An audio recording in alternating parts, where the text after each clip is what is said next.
Natukoy ng House Committee on Justice nitong Lunes na sapat ang forma ng ikatlo at ikaapat na impeachment complaints laban kay VP Presidente Sara Duterte. Ayon sa panel, ang dalawang bagong reklamo ay sumusunod sa desisyon ng Korte Suprema na nagpapahintulot lamang ng isang impeachment proceeding kada taon laban sa isang opisyal at kinakailangan ding may hindi bababa sa isang endorser mula sa mga miyembro ng Kamara. Bago tinuloy ang dalawang reklamo bilang sapat na forma, isinantabi muna ng panel ang unang impeachment complaint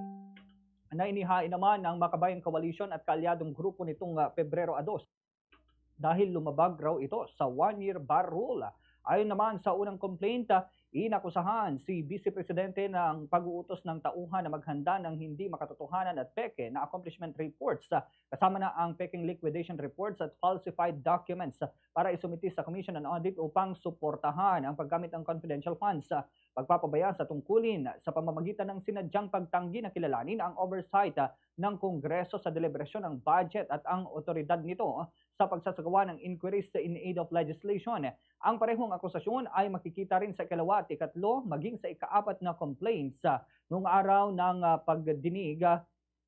noong araw din ng pagdinig opisyal na inatras ng Tindig Pilipinas ang kanilang ikalawang impeachment complaint na inihain naman nitong ikalawa ng Pebrero at nagpapahayag ng suporta na lamang sa ikatlong impeachment complaint.